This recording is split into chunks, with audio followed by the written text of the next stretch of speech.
Disinformation, misinformation is part and parcel of political speech and should be protected. Ganun ang posisyon ng KBP lalo na sa political speech, walang fake news. Yung tinatawag na fake news ngayon, dati na propaganda ang tawag doon. By the way, Mr. Chairperson, it is important to note that the Philippines is probably the only country where a legislative franchise is required for broadcast media. I have tried to research all other jurisdictions and it appears that it is only the Philippines. By the way, Mr. Chairperson, it is important to note that the Philippines is probably the only country where a legislative franchise is required for broadcast media.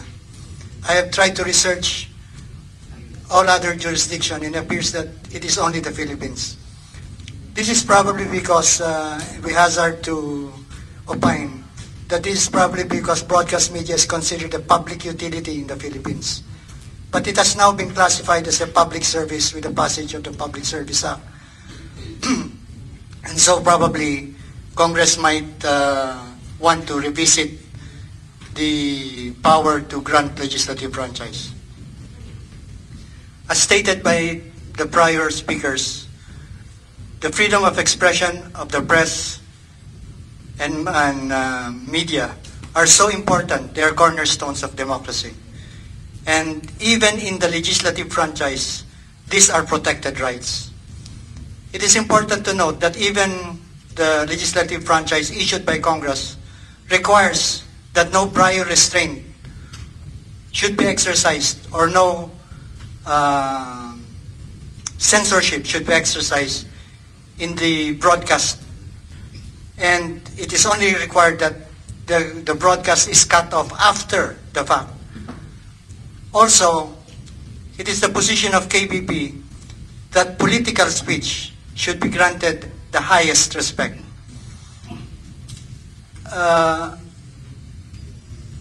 There are different kinds of expression: political expression, commercial expression, expression of the art. But political speech has been always considered the highest form of freedom of expression. And so the KBP is of the position that if the reason for canceling the broadcast is because of political speech, which probably might have offended some parties, this should not be a valid ground for the cancellation of a legislative franchise. By the way, Honorable Chairperson, ganun ang posisyon ng KBP lalo na sa political speech, walang fake news. Yung tinatawag na fake news ngayon, dati na propaganda ang tawag doon. Disinformation, misinformation is part and parcel of political speech and should be protected. Because otherwise, if dissent is not allowed, what is the purpose of the protection of the freedom of expression? This was enunciated in the case of Chavez versus Comelec when they said that the highest protection should be given to dissent, to those that don't conform, those that bring different ideas. This should be the protected expressions. And so, Honorable Chairperson, the KBP is thankful that it has the opportunity to express one of its mission, that is the protection of freedom of expression and of the press. The National Press Club of the Philippines, this is the oldest and the biggest media organization in the country, has witnessed the exercise of press freedom in the country in its more than 7 decades of existence po. Nasa 72 years na po ang National Press Club. It has managed to resist the storms in all sorts of trials and threats to press freedom. To this day, the National Press Club stands as one of the symbols of the country's free and working democracy. With the proliferation of the content creators or the so-called bloggers or bloggers in various social media platforms, the National Press Club imposed stricter policy in the acceptance of its members. These bloggers and vloggers can become members of the NPC only if they belong or part of legitimate online media websites. So these bloggers and vloggers have given a new meaning to the press freedom and the practice of journalism in the country.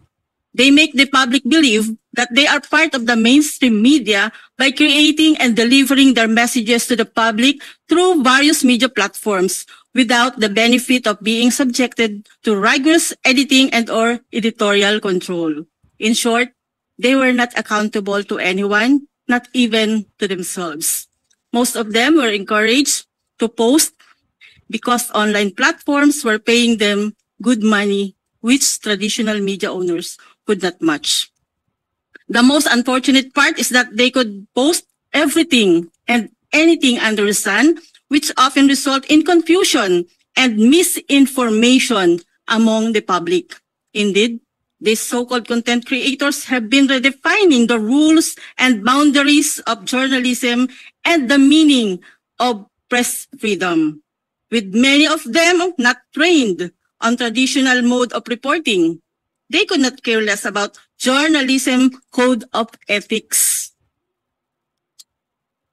So it is therefore the responsibility at the National Press Club to keep that flame of truth, accuracy, justice, and fairness that define true journalism and press freedom alive and burning. There's nothing wrong with being a content creator or social media practitioner. However, it is our duty to impart to them that they have responsibilities and duties that must be observed. Those who enter the media industry must adhere to the codes of journalists live by, such as accuracy, truthfulness, and fairness. So as to the consequences, aware and knowledgeable of the freedom of expression and of the press that has been freely exercised in the country, experience mainstream media, avoid going beyond the boundaries and limitations in the profession. They know for a fact that doing this will result to cases relating to ordinary libel. We also have these cyber libel laws, the violation of the violence against women and children, the anti-terrorism law, and the national security law, among others.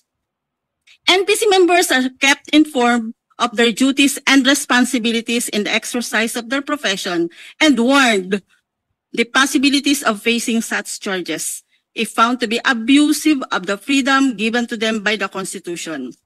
The 1987 Constitution, especially the Bill of Rights, Article 3, Section 4, states that no law shall be passed abridging the freedom of speech, of expression, and of the press, or the right of the people peaceably to assemble and petition the government be amended or strengthened to contain abuses of press freedom.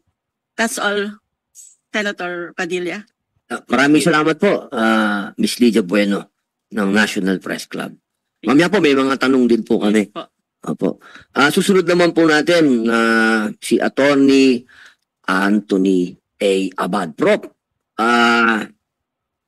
kanina po, pinag-uusapan pa rin namin kung gaano kahalaga ang freedom of the press, freedom of religion, freedom of expression, freedom of speech. Ito po bang mga kalayaan na ito ay kapag napangalagaan, ito po ba ay nakatutulong sa ekonomiya?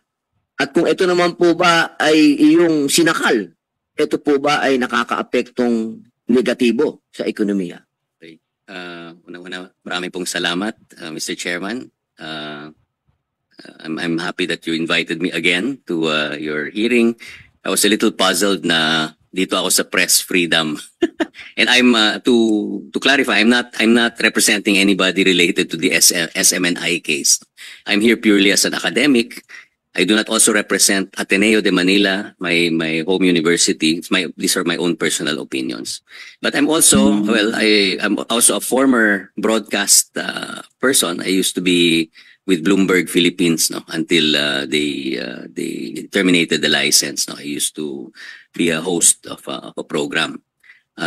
So I'm also conscious or aware of the importance of the freedom space that should be given to journalism and media. No? Ngayon, ang tanong niyo po, yung mga freedoms guaranteed under the Constitution, under the Bill of Rights, no? How important are they? And dahil economics professor rin ako, I have to make this link, no, na nakaano rin diyan sa economic development, no. So una-una, what is a constitution for? Yung going back to the basics. Constitution una-una ay nagtatayo ng isang pamahalaan that is supposed to be set up by the people. That's kaya by the people and for the people. But there is also in the evolution of constitutions, the portion of the constitution which guarantees certain basic rights to the citizens of that society that puts up that constitution in order to make everyone work well together. So it creates a zone of peace and stability. That way, if we go to the basic right of individual liberty or the theory of individual liberty, everyone is guaranteed the right to behave and do what they want. Yung may freedom of individual creativity, freedom of profession, freedom of labor, etc. You should be able to do what you want. Ang caveat doon is that you can do what you want, but do no harm to others. So, the Constitution is supposed to guarantee that there is that working relationship or that harmonious relationship in society. That's why you have all of these basic rights. The moment mawala yung isang right, isang freedom of, say, yung separation of church and state, yung, freedom of the press, no? Then it makes the citizen insecure. Kailangan secure ang, ang mamamayan, eh. That every day, you can go by and do your, whatever it is you do, na wala kang takot. You should be able to live in that manner. So, that's why tayo po, Senator, that's why we want to review our Constitution. Because we want to make sure that the Constitution is true to its mandate and its preamble to protect the people. Ngayon, on this topic, itong freedom of expression, yes, it's very important na magarantiya ang freedom of expression. In fact, it is the way that the citizens in a society can work best together if you are allowed to give your opinion without fear that you will be punished or that you will be suppressed for expressing your opinion. That's why the Constitution puts certain limits on both the state while imposing duties on the citizen. So, una-una, responsibility of the state or limits on the state power. Dahil galing tayo sa mga galing tayo sa mga absolute monarchy, dictatorships, where there was no such thing as freedom of expression. Only what the king or the emperor wanted is what would happen. But eventually we evolved into more democratic society, and democracy is based on this ability to say what you want without fear of the state or the kingdom punishing you or suppressing you. And that's the basic, that basic premise is how you begin your harmonious relationship within society. And meron rin mga duties ang citizen, ang mamamayan. Or, well, including private corporations and mass media operators. In fact, for mass media, you have a high level of responsibility because you are sharing information through a technology-driven means, no? Dahil may technology ka, you have this high responsibility to make sure that the content of your broadcast, of your news, is truthful and accurate, no? And fair. So again, you also cannot use the content of your news against people, or there is what they call the threshold, no?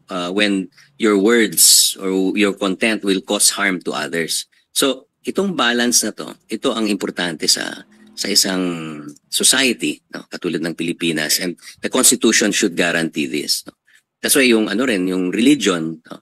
We should be able to convert from one religion to another, express our own beliefs without fear that other religions will come after us, or the state on behalf of another religion will come after us.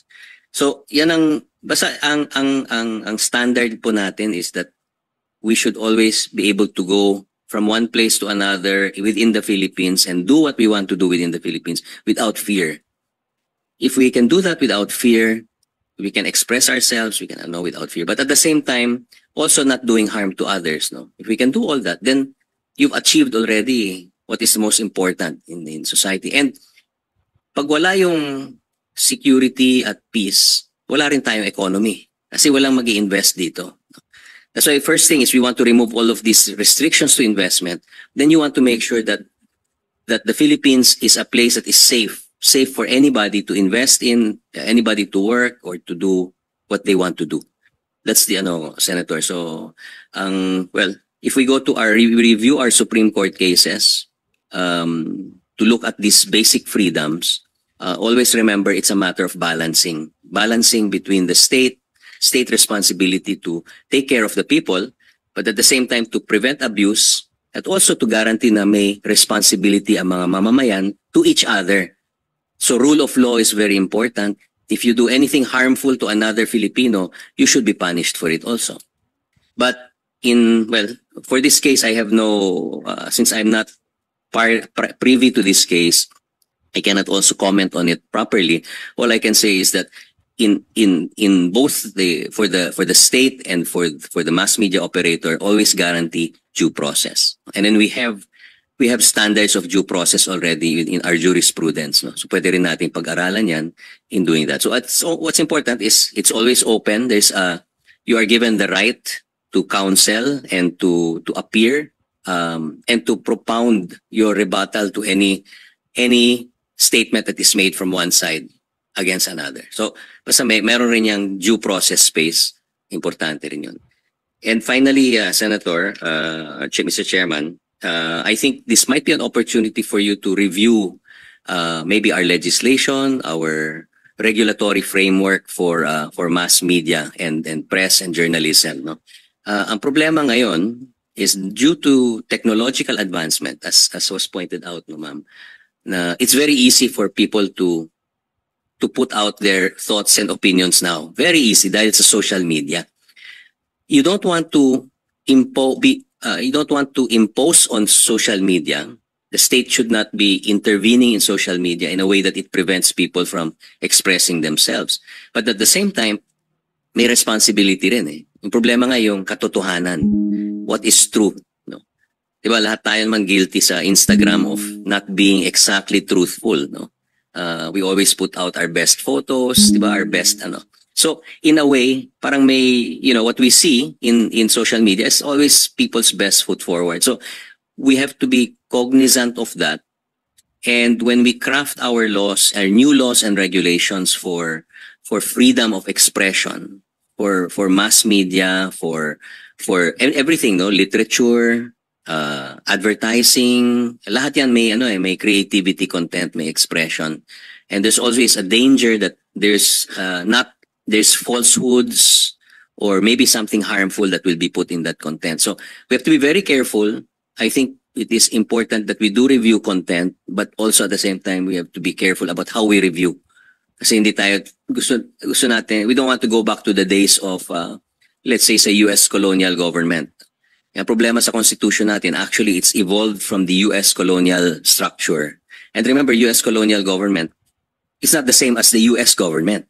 It had to make sure that there was no dissent and that there was no opposition coming from the Filipinos at the time. No? So you have to also review your constitution and make sure that there are no more vestiges of that yung panahon na yun na yung colonial na na sistema. But anyway, we can discuss that siguro sa natin mga review ng constitution. But that's my take for now on the freedoms of press, etc. Thank you, Mr. Chairman. Maraming salamat po, Prof. Ngayon Umani naman ito ng iba't ibang reaksyon mula sa ating mga netizens. Ayon kay Eldeliza Pogoy, dapat kasuhan sa ombudsman ang mga NTC commissioners at congressmen at bayaran ng damages sa SMNI. Pahayag naman ni Eduardo Ibaviosa, dapat na managot ang mga mambabatas sa kapalpakang ginawa nila. Parusahan ang ginawa nila sa SMNI. At ito naman ang saloobin mula sa ating kababayan na si Rebecca Bernardo. So ano ang dapat ninyong gawin kontra sa Congress na nagkamali? Dapat may managot dyan sa kapalpakan nila. Mga kababayan, feel free to comment below para maglabas ng saloobin sa balitang ito.